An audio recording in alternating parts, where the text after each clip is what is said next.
नमस्कार श्रोते हो. साहित्य पंढरी या चॅनलवर तुम्हा सगळ्यांचं मनापासून स्वागत. श्रोते हो, तुम्ही ऐकताय मोहना कारखानीस यांची ही वाट दूर जाते ही कादंबरी आणि आज भाग 13वा. जेसिका ब्युटी प्रॉडक्ट्स कंपनीचा कॅफेटेरिया आता बराच विस्तारला होता. कंपनीत काम करणाऱ्या एम्प्लॉईजना अनेक खाद्यपदार्थ तिथे स्वस्त दरात मिळत होते. स्वच्छ आणि आलिशान अशा खुर्च्या, राऊंड टेबल्स आणि अख्ख्या हॉलभर मोठे फॅन्स. कॅफेटेरियाला लावलेला नवीन पिवळसर पेस्टल शेडचा रंग उठून दिसत होता. आदिती दुपारी 1:30 वाजता कॅफेटेरियात आली तेव्हा ऑफिसमधले 7-8 जण अगोदरच काही ना काही खात बसलेले दिसले. कुणी गप्पाही मारत होतं. कुणीतरी खात असलेल्या मसाल्या डोश्याचा मंद सुगंध वातावरणात भरून राहिला होता. त्या वासानं आदितीला आता सडकून भूक लागली होती. आज तिने आईला डबा करू नको म्हणून सांगितलं होतं. काल स्वामीशी फोनवर बोलणं झालं आणि तिने त्याला लंचला भेटायचं कबूल केलं. तिथल्या एका रिकाम्या टेबलवर तिने आपली पर्स ठेवली. आज आपण स्वामीला लंच द्यायचा तिने ठरवलं आणि 4 पराठे पनीर भुर्जीची ऑर्डर दिली. तिला स्वामीची आवड ठाऊक होती. गेल्या 3 वर्षात तिची आणि स्वामीची साथ केवळ एकमेकांचे सहकारी म्हणून राहिली नव्हती. किती कमी वेळात तिची आणि स्वामीची मैत्री जुळली होती. काही लोकांची वेवलेंथ किती पटकन जुळते. आदितीला वाटलं तिची आणि त्याची मैत्री कुठेही कसल्याही अपेक्षांचे अडसर न बाळगता सहज पुढे जात होती. मुलगा मुलगी, जात पात किंवा कामाच्या ठिकाणी घडत असलेल्या डावांचं दोघांना कसलंही सोयरसूतक नव्हतं. दोघांना एकमेकांच्या खाण्याच्याच काय इतरही अनेक लहान सहान आवडीनिवडी माहिती होत्या. मित्र असावा तर असा. आदिती स्वामीचाच विचार करत होती. त्याला कांदा भजीसुद्धा किती आवडते. पाऊस असला की हे महाशय कितीही कांदा भजी खाऊ शकतात. एकदा बाहेर खूप पाऊस पडत होता आणि स्वामीला खूप भूक लागली होती. कामाचा ताण इतका होता त्या दिवशी की वेळेवर लंच घ्यायला जमलंच नव्हतं. भजी खावीशी वाटतायत. अचानक मध्येच थांबून स्वामी म्हणाला, काय? ती थपकून म्हणाली सुद्धा. ही आठवण तिला आली आणि त्या आठवणीनं ती हसली. ती बँगलोरला असताना स्वामींनी तिला खूप मिस केलं होतं. जेसिका ब्युटीच्या या 3-4 वर्षाच्या प्रवासात अनेक माणसं भेटली, आली आणि गेली. स्वामीकडून खूप काही शिकायला मिळालं. त्याच्याशी आपली वेवलेंथ छान जुळली. हे काय, स्वतःशीच हसत बसली आहेस? स्वामी आत येऊन तिच्या समोरच्या खुर्चीत बसत म्हणाला. त्याला बघून ती पुन्हा हसली. अरे, तुझीच आठवण आली म्हणून हसले. मी काय असा आठवण काढून हसण्यासारखा प्राणी आहे का काय? स्वामी चष्मा नीट करत म्हणाला. स्वामी, तुला चष्मा कसा लागला रे? आणि तू बारीकसुद्धा झाला आहेस. डोळ्यांवर जास्त ताण यायला लागला आहे हल्ली. चिक्कार काम असतं रोज. कम्प्युटर, याला खरं कारण ना कॉम्प्युटर. आता आपली बरीच कामं कॉम्प्युटरवर व्हायला लागली आहेत. अरे वो सब छोड दे ना. स्वामी नेहमीप्रमाणे तुटक बोलला. मला सांग आधी, तुझ्या बँगलोरच्या ट्रेनिंगचं कसं झालं? सगळं डिटेलमध्ये सांग बरं का. त्याला सगळं ऐकायची घाई झाली होती. अरे हो सांगते, थोडा धीर धर. तेवढ्यात आदितीनं मागवलेले पराठे आणि पनीर भुर्जी हा मेनू घेऊन वेटर आला आणि ते बघून स्वामी एकदम खुश झाला. जेवता जेवता आदितीनं बेंगलोरच्या मार्केटची, ऑफिसची सगळी परिस्थिती त्याला सांगितली. अर्थात कुणालचा संदर्भ शक्यतो टाळून. अगं, मला एक सांग, तो अहमदाबादचा कुणाल होता ना तिकडे, कसा वाटला तुला तो? आदितीला एकदम ठसकाच लागला. तिने पाण्याचा ग्लास तोंडाला लावला आणि स्वामीला उत्तर द्यायचं टाळलं. सध्या तरी तिला कुणालचा विषय टाळायचा होता. तुझ्या घरचे सगळे ठीक आहेत ना? स्वामींनी आपुलकीनं चौकशी केली. हो रे, सगळे ठीक आहेत. आदितीला तिच्या घरी तिच्या लग्नाची कशी घाई चालली आहे हे आठवलं. तिला बघायला आलेला मनीष आणि मग पुढे घडलेलं सगळं काही आठवलं. स्वामीला सगळं काही सांगावं का? ती काही बोलायला तोंड उघडणार तेवढ्यात, आदिती लुक, विनय अरोरा इकडेच येतोय.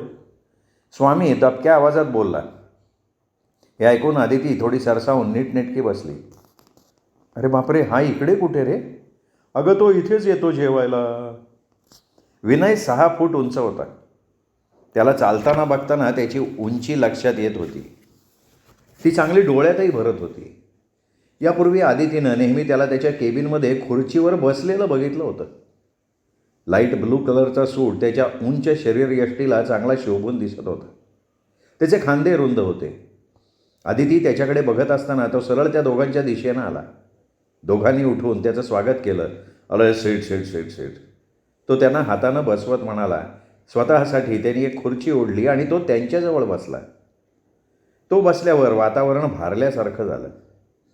त्याच्या कपड्यांना एक प्रकारचा मंद असा सुगंध येत होता. आदिती आणि स्वामी विनयच्या अनपेक्षित येण्यानं थोडा वेळ गप्प झाले. अरे आज का मेनू क्या है? आदिती तुम्हें क्या खाना अच्छा लगता है? त्यांनी विचारलं आणि त्याच्या प्रश्नानं या दोघांना बोलतं केलं. सर आम्ही पनीर भुर्जी मागवली, पण आज दुसऱ्या पण 2 भाज्या आहेत. शेजवान फ्राईड राईस पण आहे. नाही नाही, मला चायनीज आवडत नाही. आपण हरकत नाही, तुम्ही काय घेणार? स्वामीनी आणि आदितीने एकमेकांकडे बघितलं. हा माणूस किती गर्विष्ठ वाटतो. कमालीचा ॲटिट्यूड आहे याला. विनय हसला. आता याला हसायला काय झालं? तुम्हाला माझ्यातलं थोडं घ्यावं लागेल बरं का. त्यानं शेजवान फ्राईड राईस आणि ऑरेंज ज्यूस मागवला. So Aditi, welcome back to Mumbai. आपलं नवीन कॅफेटेरिया आवडेल तुला? आदितीनं स्मित केलं. तिच्यासाठी हे काही नवीन नव्हतं. 2-2.5 महिन्यात थोडंसं रिनोव्हेट केलं होतं तेवढंच. याला हे कॅफेटेरिया भलतं आवडलेलं दिसतंय. आवडू दे. पण मी आणि स्वामी इतक्या दिवसांनी एकत्र लंच घेतोय, निवांत भेटतोय. नेमका हा विनय इथेच बरा कडमडायला आला. आदिती मनातल्या मनात चरफडत होती, पण वरवर मात्र हसून विनयचं बोलणं मन लावून ऐकतीये असं दाखवत होती. आदिती, विचार कसला करतेस? मी नेमका आत्ताच इथे आलो, हे आवडलं नाही का तुला? तो हसत हसत म्हणाला आणि आदिती दचकली. याला मनातलं वाचता येतं आहे का काय? आपली चोरी पकडली गेली असा तिचा चेहरा गोरामोरा झाला होता. अरे हरकत नाही, हरकत नाही आदिती. मी तुझ्या जागी असतो ना तरी मी हाच विचार केला असता. दिवसभर काम केल्यावर पुन्हा लंचमध्ये सुद्धा बॉसचं तोंड बघायला लागल्यावर पुन्हा कामाच्या गोष्टी बोलायला सुरुवात करणार ही भीती मलासुद्धा वाटायची सुरुवातीला. पण बॉससुद्धा कधीतरी तुमच्यासारखा असतो, हे लक्षात ठेवा हां. त्यानंतर शेजवान राईस संपेपर्यंत विनय काय बाई इकडचं तिकडचं बोलत होता आणि हे दोघे अधूनमधून ओके, बरोबर, करेक्ट एवढंच म्हणत होते. आजच्या प्रसंगावरनं आदितीनं विनय मनातलं बरोबर वाचू शकतो याची खूणगाठ बांधली. त्यानंतर खूपदा कॅफेटेरियात विनय भेटायला लागला. तिच्या मनात काय चाललं आहे हे तो बरोबर ओळखत असे. त्याच्यापासून काही लपवता येत नसे. आदिती, तू स्वयंपाक करतेस? अहो कधी कधी. तुम्ही करता? हळूहळू तिची भीड चेपली गेली. हो, मी पण करतो ना कधी कधी. काही लपेट मारतोय. याला कशाला किचनमध्ये जावं लागत असेल? इतका पैसा असल्यावर सगळे नोकर चाकर याच्या आजूबाजूला घुटमळत असतील. काही म्हणालीस का आदिती?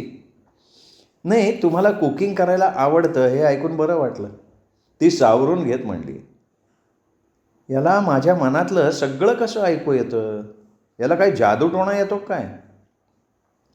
अमेरिकेला एकटा राहत होतो तेव्हा गरज पडली म्हणून कुकिंग शिकायला लागलो. आता आवडतंय म्हणून करतो, पण वेळ मिळत नाही. विनयला स्वतःविषयी कुठलाच दंभ नाही, अहंकार नाही हे तिच्या लक्षात आलं. ऑफिसमध्ये तो त्यांचा बॉस असे, पण बाहेर कॅफेटेरियात तो त्यांच्यातला एक होऊन जाईल. आदिती आणि विनय दोघंही स्पष्ट वक्ते होते. आपल्या कामाला देव मानणारे होते. आदितीच्या मर्जीविरुद्ध विनयनं तिला कधीही वैयक्तिक प्रश्न विचारले नाहीत. ती एक स्त्री आहे म्हणून तिला कुठलीही सवलत नको होती आणि विनयनंही तिला कधी वेगळी सवलत किंवा विशेष सूट दिली नाही किंवा तिच्याकडून कसली वेगळी अपेक्षा केली नाही.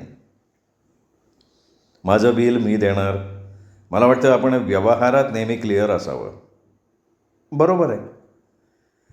मार्केटिंगचे अनेक प्लॅन्स कॅफेटेरियात बसून यशस्वीरित्या आखले गेले आणि त्याचा इष्ट परिणाम कंपनीच्या उत्पादनाच्या विक्रीवर दिसायला लागला. या शनिवारी एरॉसला सिनेमा बघायला जायचं का? विनयनं एका दुपारी लंच घेता घेता विचारलं. Yes, I am ready. Swami एकही सेकंद न थांबता म्हणाला. आदिती जरा विचारात पडली. नेमका महिन्याचा शेवट चालू होता. विनयला सिनेमाला जायला कधी तिकिटाची किंमत किती हा विचार करायला लागलेलाच नसणार.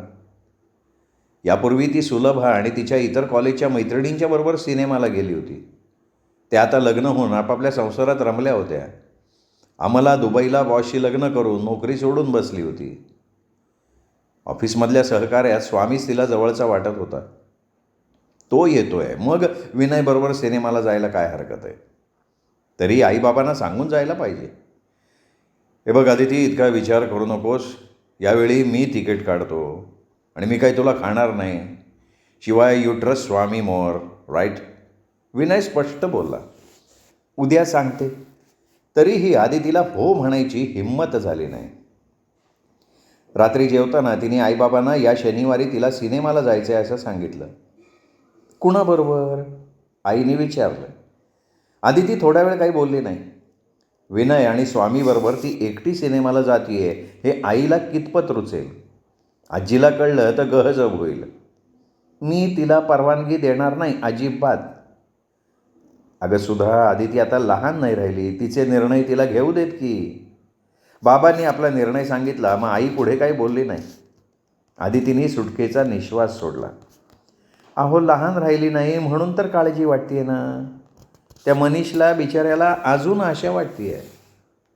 आई, आता मनीषचा विषय नको गं. मी काही त्याला माझ्यासाठी थांब म्हणून सांगितलेलं नाही आणि तो काही बिचारा नाही आहे.